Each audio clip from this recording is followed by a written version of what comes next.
Berarti nggak pernah telat ke kelas apa pernah telat nih? Pernah lah. Pernah telat ke Iya. kelas? Macet mungkin ya? Iya. Macet di WC, Bang. Wah, itu juga satu penyakitnya tuh kayak gitu itu susah.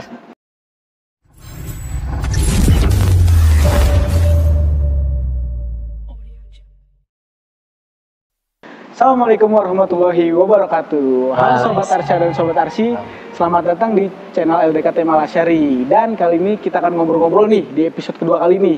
Dan bintang tamu nggak cuma satu, yaitu ada dua. Ada Miftah sama Kang Rabi. Miftah gimana kabarnya? Alhamdulillah Bang, baik. Gimana Kang? Kang Rabi gimana kabarnya? Alhamdulillah. Lancar kan nih puasanya nih? Alhamdulillah saat ini lah. Alhamdulillah lancar ya. Lancar. Sekarang udah hari ke-12 ya? Betul. Ya. Oke. Dan juga teman-teman di rumah semoga lancar ya puasanya sampai lebaran nanti. Amin. Kan nih seperti yang kita ketahui ya, tak kenal maka tak sayang. Betul. Dan di sini juga nih, tak kenal maka ta'aruf dulu nggak sih? Betul. Dari Miftah dulu nih, boleh kenalin diri ke Sobat Arsi di rumah nih. Silakan Mif. Oke. Baik, bismillahirrahmanirrahim, Sobat Arsya dan Arsi. Perkenalkan, nama saya Miftah Fariz Nur, dari Fakultas Dakwah Prodi Komunikasi Pendidikan Islam angkatan 2023. Oke. Dan sekarang Miftah nih jadi pengurus Oh LDK iya, juga. kebetulan di Asyari juga, sebagai jadi amanah juga di Asyari sebagai pengurus Masjid Al-Asyari Universitas Islam Bandung, khususnya di divisi Pejan. Divisi Pejam. Dan juga Miftah tinggal di Sekre. Di Sekre juga, iya betul. Oke. Ntar kita ngobrol-ngobrol Miftah tentang keseharian tinggal di Sekre ya. Siap. Kalau Kang Rabi nih, boleh diperkenalkan diri dulu, silakan. Baik, bismillahirrahmanirrahim teman-teman semuanya. Perkenalkan, nama saya, nama lengkap saya Rabi Zakir Rizqullah. Saya dari Fakultas Syariah, program studi Perbankan Syariah. Saya dari angkatan 2022. Dan alhamdulillah pada saat ini diamanahi sebagai Wakil Ketua Umum LDKTM Asy'ari. Begitu juga alhamdulillah nih Kang Nadib diamanahi juga sebagai Imam Masjid Agung Trans Studio Bandung. Alhamdulillah. Alhamdulillah ya. Nah, kan kita tadi udah kenalan nih Sobat Arsi. Beliau yang luar biasa nih sebagai pengurus masjid sesuai dengan tema episode kali ini yaitu mahasiswa jadi marbot, tanda tanya.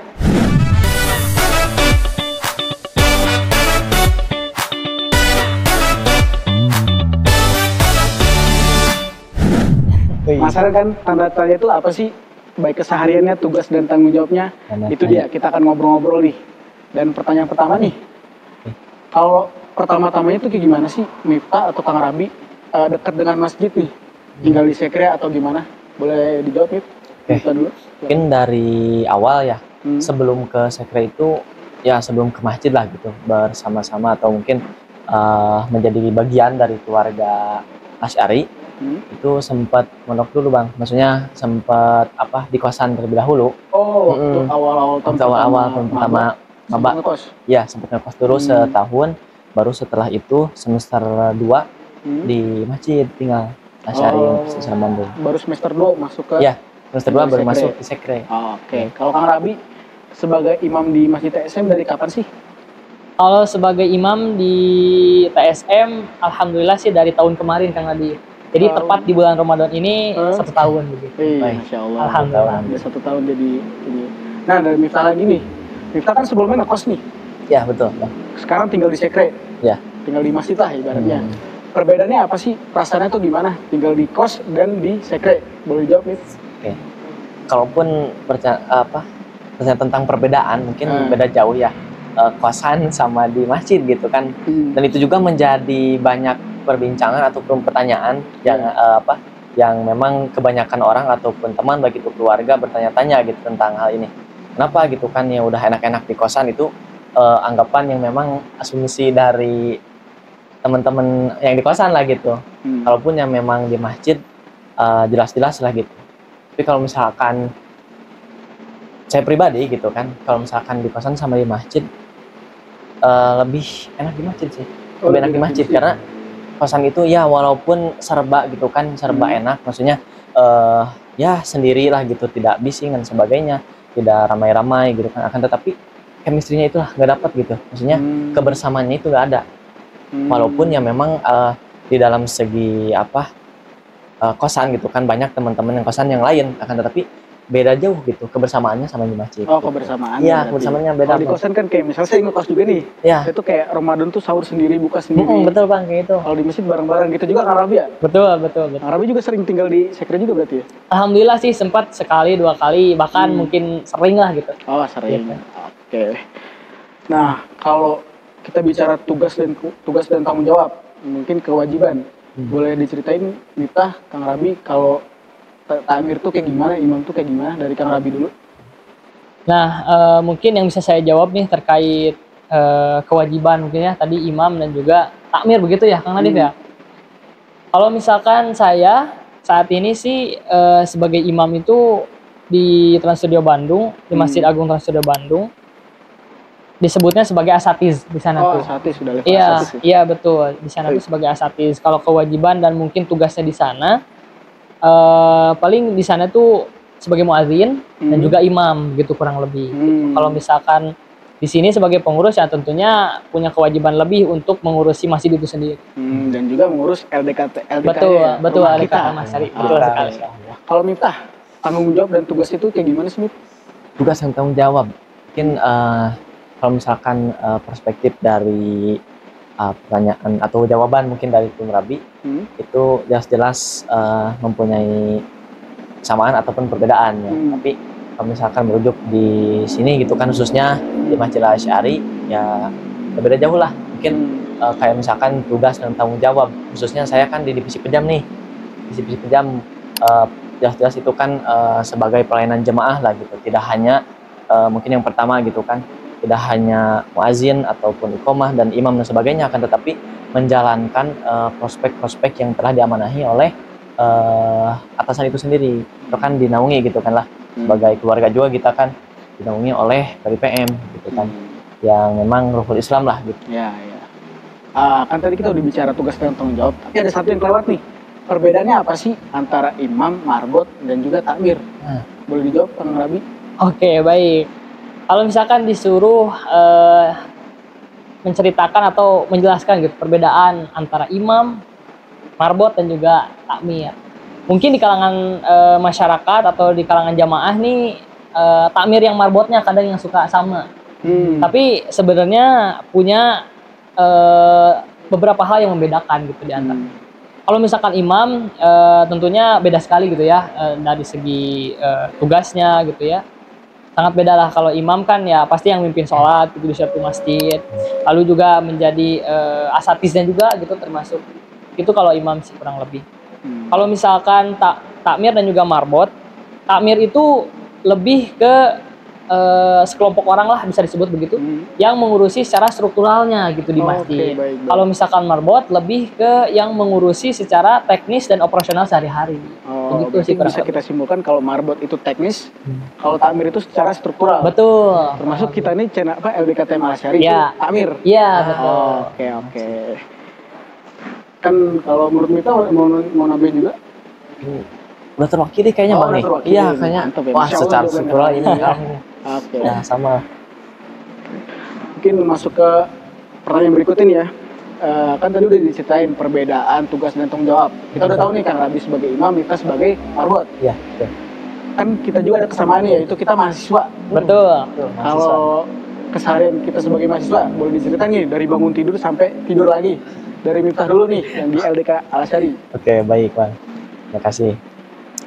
Ya, mungkin dari awal ya sama-sama lah gitu kan kita sebagai mahasiswa gitu kan. Kalaupun saya kan awal di kosan ya, dari awal bangun tidur sampai tidur lagi sampai bangun lagi gitu kan ya beda jauh. Cuman kalau misalkan di sini itu agak apa ya, si chemistry-nya tuh dapat gitu. Maksudnya iya saling mengingatkan, saling mengingatkan lah kayak kebersamaannya gitu, benar. Kayak misalkan dari awal pagi gitu kan, wah pasti kebanyakan yang dipikirkan tuh enggak selalu tidur, bangun tidur enak gitu kan, tapi enggak. Nah kalau misalkan di sini tidur gitu ya, jelas-jelas saya tidur gitu bareng-bareng dan bangun tuh bareng gitu, walaupun bareng. Ya kalau misalkan kayak saya nih pakai alarm nih, semua pakai alarm, tapi pernah itu di suatu waktu kita bareng-bareng nih, pas bareng-bareng itu di salah satu semua gitu, di salah satu tempat tidur itu nggak bangun semua tuh. Pernah tuh, iya. Alhasil ada satu orang yang bangunin tuh. Ya angkatan di atas lah, di atas saya gitu kan. Bangun, ini udah 5:30 gitu kan. Alhasil itu subuh tuh kelewat kan. Iya. 5:30 itu. Iya, 5:30. Tapi kalau biasanya gitu, marbot itu bangun jam berapa kalau yang tinggal di sekre? Kalau bangun itu jelas-jelas wajib jam 3. Oh, jam 3 ya, jam itu 3 atau bangunnya? jam 4 lah gitu kan hasilnya. Kalaupun ya beda kan di Ramadan kali ini gitu kan, pasti lebih banget pagi ya? banget lah gitu, beda, harus beda dari hari-hari sebelumnya gitu kan. Itu ada tahajud dulu apa emang buat subuh aja? Kalaupun di hari Ramadan atau gimana Bang, hari biasa? Keseharian?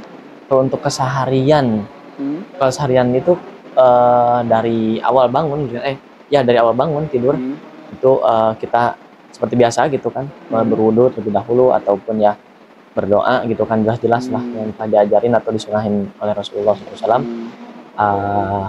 Yang pertama langsung gitu kan, kadang kalaupun ada yang sholat sunnah gitu kan, sholat sunnah tahajud gitu ataupun istighfar dan sebagainya lah, sesuai dengan apa yang memang dihajatkan oleh masing-masing. Oke. Kalau Kang Rabi nih, biasanya kalau lagi jadwal subuh itu dari rumah atau tinggal di masjid dari malam sebelumnya, Kang? Silakan. Nah, kalau misalkan saya, kalau memang lagi jadwal subuh, Kang Nadif, saya pergi dari rumah. Oh, dari rumah? Iya, dari rumah saya berangkat kurang lebih jam 3:30 atau jam 4 kurang, menyesuaikan sama waktu azan subuh lah. Gitu. Kalau jaraknya jauh nggak sih, Kang, dari rumah ke Masjid TSM? Kalau jarak sih, kalau misalkan dihitung dari waktu, kurang lebih 20-30 menit. 20-30. Tapi kalau Kang Rabi biasanya lebih cepat? Ya, sesuaikan jalan juga, kemacetan. Ya, begitu Kang Nadif. Kadang nggak bisa diprediksi. Kita udah lebih cepat datang, tapi di jalan ada qadarullah, apapun yang terjadi.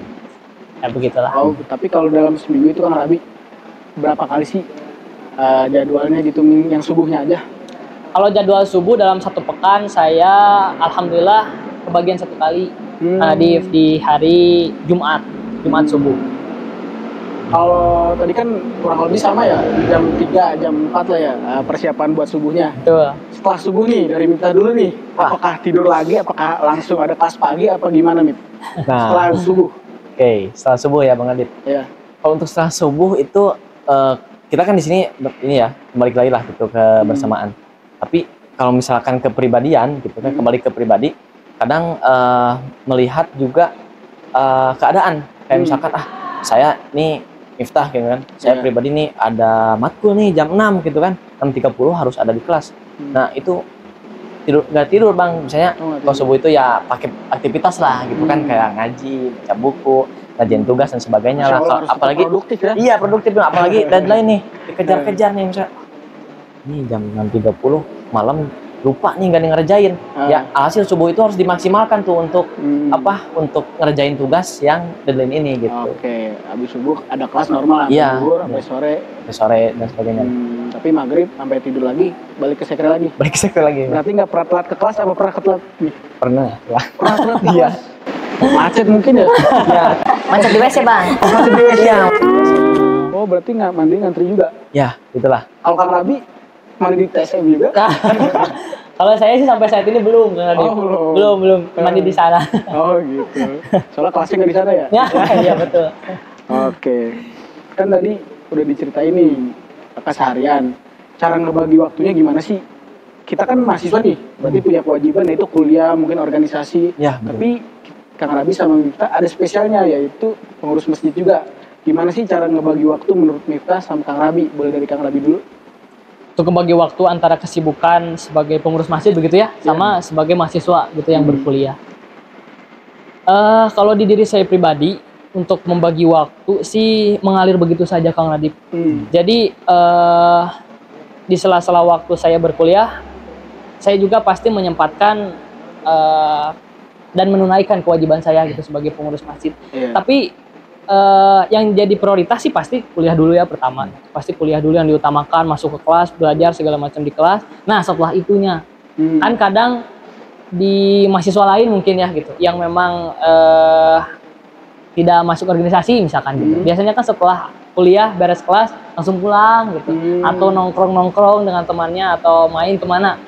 Nah kalau di saya sih, saya memang gak suka main juga gitu, gak suka nongkrong. Nah makanya apa ya, bawaan saya juga pengen isi waktu kosong saya lah begitu untuk hal-hal yang positif gitu kan. Nah, salah satunya memang mungkin salah satunya peran Allah juga gitu menuntun saya supaya mengisi waktu luang saya mengisi di masjid gitu untuk apa, senang aja gitu balik lagi ke masjid.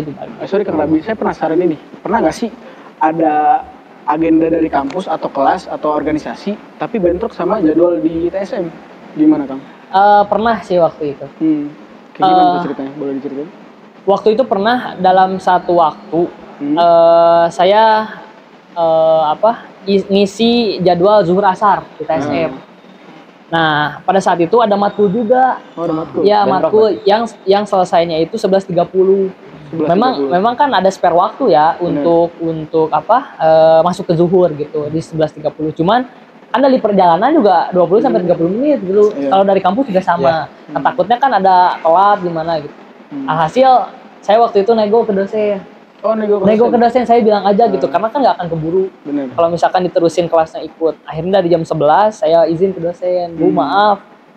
Saya ada jadwal ngisi imam di TSM. Saya izin pamit duluan keluar kelas. Alhamdulillah ibunya mengizinkan. Oh, sorry, saya penasaran lagi deh. Selama 1 semester kayak gitu? Ada, iya betul. Hampir 2 semester kalau 1 tahun hitung sekarang, iya. Tapi alhamdulillahnya dapat apa ya, keringanan dapat. Alhamdulillah diizinkan. Karena ya, izinnya jelas jadi. Iya, betul. Oke, Masya Allah. Alhamdulillah. Kalau Miftah sendiri nih, kan Miftah kan tinggal di Sekre nih. Betul, Bang. Otomatis kan tadi udah ceritain bareng-bareng temen nih. Ada nggak sih kebiasaan unik atau tradisi unik nih?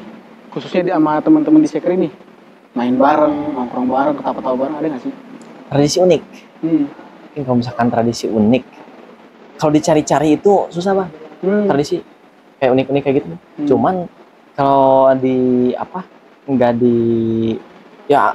dicari-cari gitu kan, ada gitu keunikannya tuh. Ya kita kan sedang bareng-bareng nih, sedang bareng-bareng, kalaupun itu ya nggak main ataupun baca buku bareng-bareng ataupun ya kita murojaah bareng gitu kan, sholawatan bareng. Tapi di saat itulah gitu kan si keunikan itu datang gitu. Kayak misalkan tiba-tiba pernah tuh kayak misalkan barang-barang nih lagi bercanda gitu, biasalah yang satu baca buku gitu, yang satu di laptop, yang satu ya tapi mesti dapat gitu ya, kebersamaan tetap gitu kan bareng-bareng. Tapi gitu. Dengar-dengar juga nih Mip ya, di Secret katanya suka main PS bareng. PS juga sama. Arabi juga sering nih kayak ini. Iya dong. Nah itu jadi ciri khas nih, saya nambahkan nih karena juga saya sering diam di Secret gitu ya. Keunikan di Secret tuh Kang Nadif, kita berasa keluarga banget jadinya. Berasa keluarga banget. Jadi secara nggak langsung kayak punya saudara aja gitu. Setelah bebarengan di masjid, ya setelah tadi ya tidur pasti bebarengan kan di sini ya gitu. Nggak 1-2 orang. Kang Nadif yang nginep di masjid itu hampir 10-an lah, 10 orang ada. Nah kita dari mulai makannya bareng gitu, bangun tidur bareng. Iya makan bareng. Masak bareng juga. Nah di sini tuh Kang Nadif keunikannya Secret kita tuh punya dapur sendiri. Wah. Nah gitu. Jadi alhamdulillah kita nggak akan kelaparan ya gitu. Kalau soal makanan. Kalau kelaparan siang-siang pas puasa. Wah. Gitu. Nah itu jadi alhamdulillah kalau sahur juga kita ya masak bareng gitu, buka juga sama gitu. Nah salah satunya tadi betul yang Kang Nadif sebutkan, kita tuh uniknya di sini suka main PS nih. Suka main gitu PS ya bareng-bareng, jadi satu sekre kadang jadi wasilah buat nambah ukhuwah gitu ya. Jadi nambah kekeluargaannya tuh salah satunya itu gitu, paling main PS. Lewat jalur Konami. Betul. Konami itu 2017 gitu. Ya. Nah jadi buat teman-teman nih yang ngerasa jago main PS nih, langsung aja ke Sekre. Boleh. Lawan Miftah sama Kang Rabi. Ditunggu ya. Ditunggu banget. Oke, lanjut mungkin pertanyaan yang lebih serius ya. Boleh. Pengen main PS nih. Mungkin gini, menurut Kang Rabi sama Miftah, kita juga pengurus masjid juga, mahasiswa juga, dan kita sering ada di dunia kampus. Menurut Kang Rabi sama Miftah, gimana sih peran masjid dalam kehidupan mahasiswa di kampus? Boleh dijawab sama Kang Rabi dulu? Baik, peran masjid di dalam kehidupan kampus. Yang bisa saya jawab, sependek pengetahuan saya, pastinya adanya masjid di suatu kampus itu diharapkan sebagai pusat peradaban Islam. Pusat peradaban. Ya, sebagai pusat peradaban Islam, Islamic Center gitu. Jadi diharapkan masjid yang ada di suatu kampus itu bisa membuat satu satu tempat yang memang menyatukan semuanya begitu. Masjid itu karena kan jika kita lihat juga dalam sejarah Rasulullah juga dulu pada saat mendirikan masjid pertama, Masjid Kuba, tujuan utamanya bukan untuk ritual sholat gitu, tapi untuk mengumpulkan dulu jamaah gitu, untuk mengumpulkan dulu masyarakat. Jadi ya dari sejarah itu maka dapat disimpulkan ya masjid di dalam kampus juga perannya kurang lebih sama untuk menyatukan jamaah, menyatukan seluruh aktivitas mahasiswa, aktivitas akademika, semuanya memang masjid ini diperankan dan dengan harapan untuk menjadi pusat kegiatan mahasiswa di kampus. Kurang lebih seperti itu. Selain dipakai untuk ritual ibadah. Oke. Kita mau nambahin? Nama sedikit paling ya. Boleh, silakan. Kalau peran masjid di mahasiswa mungkin ya, kehidupan kampus. Di kehidupan kampus mungkin ya, kehidupan kampus. Sedikit mungkin menambahkan dari Tim Rabi gitu kan. Apa yang dikatakan oleh Tim Rabi itu benar, apalagi kampus gitu kan, peran masjid di dalam kampus itu atau di dalam mahasiswa jelas-jelas sangatlah berpengaruh gitu kan, berpengaruh atau berdampak besar bagi mahasiswa khususnya. Apalagi kan kita ini sebagai universitas gitu kan, Universitas Islam Bandung gitu kan, yang jelas-jelas keislaman atau keislamikannya identik gitu kan dengan masjid gitu. Apalagi kan peran gitu kan, peran dan fungsi jelas-jelas gitu kan dalam keislaman kita diharuskan gitu kan mengisi ataupun menjaga atau merawat, memakmurkan gitu kan masjid khususnya. Apalagi kita juga sebagai LDK-nya ya, gitu, LDK TM kan. Iya. Semoga Masjid Al Azhar ini bisa jadi Islamic Center-nya Indonesia. Amin. Tujuan kita juga. Betul. Amin. Tadi kan terkait dengan pandangan Kang Rabi sama kita nih, selama ini nih Kang Rabi sama Miftah itu dekat sama masjid, ada nggak sih pelajaran berharga yang Kang Rabi sama Miftah dapat untuk kehidupan dan bagaimana pengaruhnya untuk kehidupan? Dari Miftah dulu boleh dijawab? Oke. Seberapa berpengaruh mungkin Bang ya? Seberapa pengaruh untuk hidup gitu? Setelah dekat sama masjid nih, ada pelajaran nggak sih yang bisa diambil? Mungkin dari Miftah pribadi mungkin Bang Adib. Iya. Yang pertama jelas-jelas gitu kan, orang yang memang orang yang memang dekat dengan masjid itu insya Allah akan berikan setiap kemudahannya, dan Allah akan mudahkan gitu kan setiap apa yang memang dibutuhkannya gitu. Apa yang memang di dalam kehidupan sehari-hari mungkin ataupun yang memang dibutuhkan khususnya ya di dunia gitu kan ya. Yang jelas-jelas orang yang dekat dengan masjid itu apa yang kita butuhkan, apa yang memang kita ruwet gitu kan, apa yang memang kita pusingkan, itu Allah berikan kelancaran gitu. Baik itu dalam segi materialnya gitu kan, ataupun non materialnya gitu kan. Jelas-jelas benar gitu kan ya yang difirmankan oleh Allah gitu kan, apa yang Allah gitu kan berikan atau Allah jelaskan gitu kan dalam Al-Quran gitu, jelas-jelas barang siapa yang dekat dengan masjid maka kami akan mudahkan segalanya gitu. Baik itu di dunia maupun di akhirat. Baik. Ya mungkin dari Rabi boleh. Baik. Ini Kang Nadib, kalau misalkan seberapa pengaruh masjid ke kehidupan saya, Masya Allah sangat luar biasa Kang Nadib. Masjid itu apa ya? Saya jadikan rumah kedua begitu. Di samping rumah saya pribadi gitu. Karena sangat berpengaruh itu dalam hidup saya. Kalau boleh cerita nih sedikit Kang Nadib ya. Saya dari kecil memang dibilang dari SD lah misalkannya gitu, karena sudah berpikir jernih gitu ya dari sejak SD.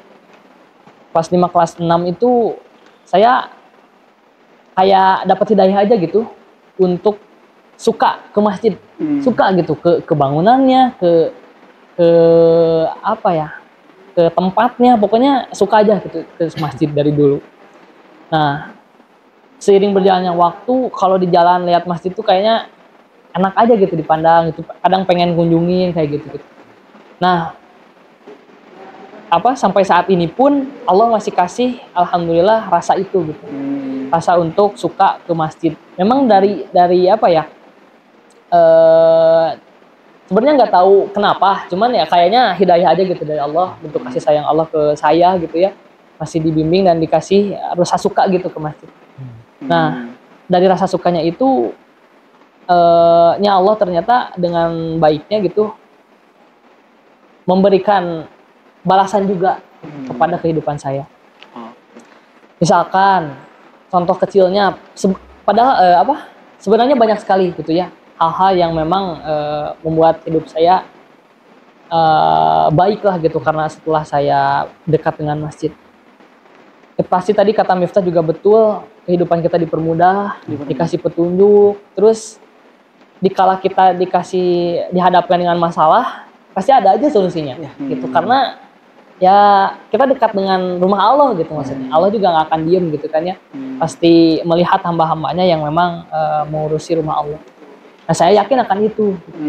Makanya alhamdulillah sampai saat ini gitu, di mana saya sedang ada masalah atau keruwetan gitu ya di pikiran, sedang stres, pulangnya ke masjid tuh enak aja gitu, tenang.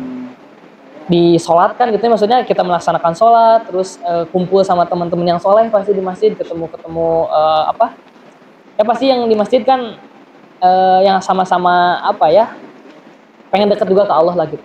Jadi serasa ada teman aja gitu kalau misalkan pulangnya ke masjid di saat setiap ada masalah. Nah selain itu pada saat ini juga alhamdulillah kalau di kampus benefit atau manfaatnya itu ya terasa sekali, seperti jadi deket ke dosen Kang Nabi. Itu maksudnya privilege juga ya? Iya betul. Ya kita sebagai takmir juga jadi punya pandangan khusus lah gitu sama dosen dilihatnya gitu. Alhamdulillah jadi deket sama dosen. Relasi juga Kang Nabi setelah dekat dengan masjid, setelah suka dengan masjid gitu ya. Relasi itu nggak main-main. Allah memang mudahkannya tuh salah satunya dari itu gitu, dari mulai ya karena pasti ada aja gitu jamaah kan yang datang ke masjid, kenal sama satu orang, dua orang gitu ganti-gantian, termasuk di pengurusnya sendiri di LKTM Asy'ari gitu ya, organisasi yang mengurusi masjid. Wah itu manfaatnya banyak sekali gitu, selain daripada benefit sebagai organisatoris, tapi benefit sebagai hamba yang mengurusi rumah Allah itu, waduh ya Allah, sangat terima kasih lah gitu sama Allah kalau memang harus disyukuri, sangat disyukuri banget gitu sama saya. Sampai detik ini pun saya alhamdulillah jadi imam gitu ya di Masjid Trans Studio Bandung, juga salah satunya wasilah dari karena dekat masjid sih. Insya Allah ya alhamdulillah begitu Kang Adit. Alhamdulillah. Berarti ada gitu ya. Saya juga pernah dengar gini Kang, kalau kita ngajar akhirat, dunia juga dapat. Betul. Itu Miftah sama Kang Rabi ngerasain nih berarti. Wah, bukan ngerasain banget ya, Tom ya? Insya Allah itu. Itu mah hukum alam banget dari Allah gitu. Setelah dekat dengan masjid ya. Betul. Jadi itu tadi teman-teman benefit atau keuntungan setelah dekat dengan masjid gitu ya. Nah, mungkin kita masuk ke dalam pertanyaan berikutnya tentang perspektif dan stigma dan persepsi masyarakat gitu. Menurut Kang Rabi sama Miftah nih, kan Kang Rabi sama Miftah sudah dikenal sebagai takmir masjid nih. Gimana sih persepsi masyarakat khususnya dari teman-teman mahasiswa nih, setelah dikenal sebagai takmir, ada nggak sih pandangan negatif atau hal-hal yang kurang mengenakan? Boleh dari Miftah dulu. Oke. Perspektif mungkin ya dari mahasiswa ataupun masyarakat ya. Persepsi masyarakat. Oh, persepsi ya, persepsi masyarakat, perspektif mahasiswa ataupun persepsi dari masyarakat. Bukan hanya satu atau dua mungkin pun.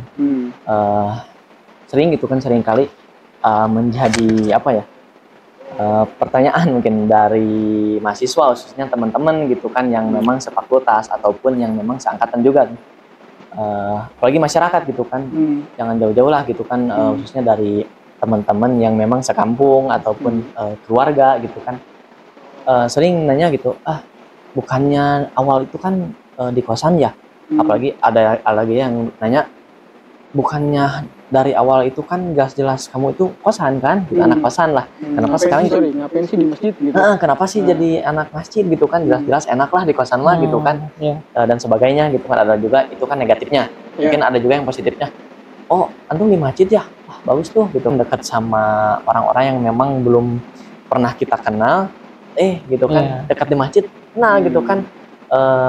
Ya benar-benar gitu, tidak hanya sekadar ta'aruf saja gitu kan, tidak hanya sekedar mengenal sebatas ya udah mengenal gitu kan, tapi menjadi teman gitu kan, berkepanjangan lah gitu silaturahmi. Tadi kan Miftah ada cerita, sorry dipotong ya, ada negatifnya kayak ngapain sih tinggal di masjid itu. Kalau Miftah sendiri nanggapinnya gimana? Apakah itu ya udah nggak apa-apa itu atau gimana? Kalau Miftah sih tanggapannya maksudnya nggak terlalu ini ya, nggak dipaparin apa sih gitu kan, hanya gitu enggak, tapi Miftah kembali gitu kan ke rasional atau ini Miftah gitu kan, yang jelas pertanyaan gitu tuh yang memang tidak seharusnya dijawab gitu. Nah, tapi kalaupun ya misalkan harus dijawab ya dengan cara yang baik gitu kan, kayak misalkan ya kan saya kalau misalkan ada pertanyaan gitu Bang ya, sorry, misalkan ada pertanyaan negatif gitu ya itu jelas jawab dengan baik, yang memang pertanyaan dengan jawabannya tuh ya ini kan Miftah gitu kan, kemauan Miftah gitu kan, kepribadian Miftah yang memang Miftah mempunyai tujuan yang memang berbeda gitu kan dengan kalian gitu kan, yang memang tadi nanya tadi gitu kan. Jelas-jelas Miftah di sini kan mempunyai tujuan, niat yang beda gitu kan dengan kalian, dan Miftah juga pengen gitu kan, pengen banget dekat dengan masjid. Oke, baik. Kalau dari Kang Rabi, gimana sih setelah dikenal sebagai takmir, boleh dijawab? Baik, kalau misalkan berbicara tentang persepsi dan juga stigma, qadarullah sih di sepanjang kehidupan saya gitu ya, apalagi selama jadi takmir masjid begitu, belum ada sih alhamdulillah Kang Nadif yang memang berpandangan negatif gitu terhadap saya, yang dimana saya sebagai pengurus masjid atau takmir masjid gitu. Alhamdulillah sampai saat ini respon teman-teman saya misalkan ya, ataupun jamaah yang lain memandang saya sebagai anak takmir masjid itu nggak ada sisi hal negatifnya gitu. Oh, justru nggak ada? Iya, justru alhamdulillah. Contohnya gini, waktu itu kejadian sama teman kelas saya, malah jadi apa ya, jadi kayak jadi kayak diistimewakan malah gitu sama teman-teman tuh. Misalkan kalau misalkan lagi ngumpul nih teman-teman saya gitu, yang laki-laki yang ikhwan tuh, saya lagi datang misalkan ikut ke teman-teman bareng-bareng, jadi kayak apa ya, bukan disorakin atau tapi kayak weh si Rabi nih anak masjid kayak gitu-gitu malah ya, jadi diapresiasi dan juga disambut baik gitu. Nggak jadi pandangan yang negatif kayak ih apa sih anak masjid, enggak. Malah mereka menghargai banget dan terkadang bilang mereka malu sendiri juga gitu, kayak aduh belum sholat gitu. Jadi merasa tersadarkan gitu merekanya secara tidak langsung, padahal saya cuma datang doang gitu. Cuman ya dari respon itu alhamdulillah gitu, teman-teman saya malah jadi menghargai dan juga nggak mencemooh sih gitu kalau misalkan tahu saya sebagai anak masjid. Gitu sih kurang lebih yang saya alami Kang Nadif. Justru penasaran masyarakat gitu kan, penasaran teman-teman juga mungkin ya, mahasiswa jadi marbot itu emang kayak gimana sih? Emang kayak gimana sih, apa malu? Tapi alhamdulillah semuanya lancar-lancar aja ya. Betul. Oke. Kan tadi kita udah cerita nih, Miftah sama Kang Rabi itu kan muazin juga, mimpin sholat juga. Saya penasaran nih, waktu pertama-tama jadi imam sholat, apalagi Kang Rabi di masjid besar, Miftah juga pernah memimpin sholat di Al-Azhar pasti dong? Iya. Pertama-tamanya itu gimana sih perasaannya? Atau ada pengalaman menarik gak waktu jadi imam untuk pertama kali? Boleh diceritakan Kang Rabi? Oke, baik, saya dulu ya Kang Miftah nih. Kalau misalkan untuk pertama kali ini Kang Nadif jadi imam atau memimpin sholat gitu, termasuk azan juga sih Kang Nadif. Kalau awal-awal tampil di depan banyak orang tuh pasti gugup gak sih? Ya, saya juga mengalami itu pastinya. Tapi alhamdulillah saya mengalami gugupnya itu pada saat kecil. Jadi alhamdulillah dari dulu juga memang suka ditunjuk gitu untuk azan gitu kan. Nah, nervousnya tuh dihabisin di masa waktu kecil. Gitu. Jadi dari mulai gemeter kaki gitu ya, suara sampai hilang atau jadi kemana-mana gitu pikiran karena saking nervous dan gugup. Itu saya rasain gitu untuk pertama-tama kali, dan alhamdulillah dihabisinnya tuh di masa waktu kecil. Gitu. Iya, jadi alhamdulillah pada beranjak remaja, dewasa udah terbentuk dan terbiasa gitu. Pada saat ini pun untuk memimpin sholat atau azan gitu ya di Asy'ari gitu maupun di sana di TSM, alhamdulillah udah terbiasa aja gitu. Nervousnya udah terkendalikan gitu. Apa namanya kalau kata orang tuh jam terbang? Iya, betul. Pengalaman yang berbicara. Pengalaman. Udah banyak terbiasa. Betul. Oke. Kalau dari Miftah nih, mimpin jamaah di Masjid Al-Asy'ari, perasaannya gimana waktu pertama kali? Untuk pertama kali Bang ya. Sampai sekarang juga gimana perasaannya? Dan kalau misalkan berbicara tentang imam dan ya termasuk juga muazinnya dan sebagainya gitu kan, jelas itu hal-hal yang memang menjadi stigma gitu kan, orang-orang wah jadi imam itu gimana sih rasanya gitu kan, ataupun gimana sih qomat di masjid besar gini gitu kan, khususnya di Universitas Islam Bandung gitu kan. Kebanyakan wah pasti itu pertanyaannya. Nah, kita akan jawab sekarang. Boleh. Terima kalian nih. Kamera nih teman-teman. Mungkin dari awal sebelum ini gitu ya, sebelum beranjak lah gitu kan, tuh ya benar yang katakan Tum Rabi tadi kan, kayak itu kan tadi kan jam terbang ataupun yang memang Tum Rabi katakan sudah dihabiskan pada masa kecil gitu kan, dan sebagainya. Mungkin kalau misalkan Miftah itu dari awal pernah itu di pondok, di pondokan jelas ya Tum ya, di pondok gitu kan, pernah menjadi perwakilan se-Kabupaten Garut. Oh, Masya Allah. Se-Kabupaten Garut pernah tuh.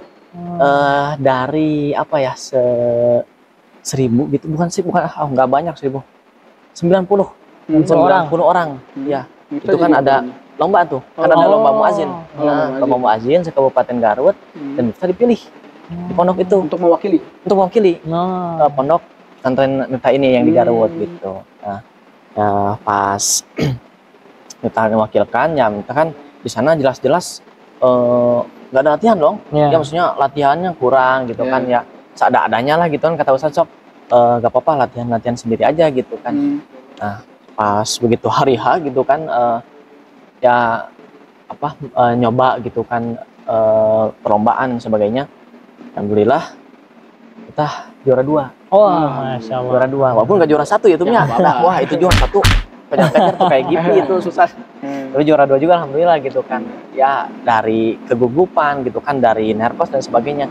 Dan kita juga ingat tuh, belum dikasih tips Bang. Dikasih tips sama Ustaz. Nah, dikasih tips sama guru juga di pondok biar nggak gugup gitu kan. Tipsnya cara-caranya. Iya, kayak cara-cara gitu. Boleh mungkin ya diberikan tipsnya. Betul, Sama Tum Rabi juga punya tips yang berbeda gitu kan dengan Miftah.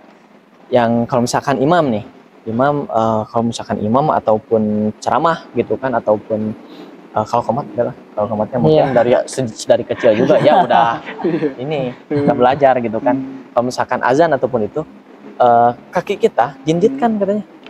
Dijinjitkan. Jadi si jempol, ujung jempol sama jempolnya itu ditekan ke bawah, terus dijinjitin. Di atas bukan dijinjitin, diangkat lah. Diangkat. Sambil diangkat sambil ditekan. Nah itu benar pas Miftah coba, pas ketika azan itu kan di banyak orang tuh, 90 orang yang lebih lah gitu. Ya coba gitu kan, Miftah ingat gitu kan pas bagian hafalahnya itu kan, pas begitu di iniin. Yang tadinya gemetar gitu kan ya, jadi alhamdulillah seolah-olah yang gemetar tuh badan jadi enak gitu. Oh gini ya gitu. Itu kan tips kecilnya gitu kan. Kalau tips besarnya kan apalagi banyak gitu kan yang diketahui gitu.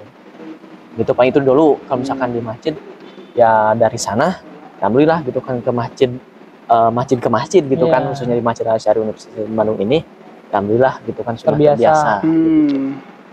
Gitu. Walaupun dari awal gitu kan, wah ini mungkin rasanya gak enak tuh, kayak wah ini dosen di belakang ya, kayak dokter, profesor dan sebagainya, itu kan menjadi tantangan besar juga kan buat kita gitu kan sebagai imam. Wah ini harus dilawan nih, harus benar gitu kan, dan memang tidak semudah itu kan jadi imam. Betul.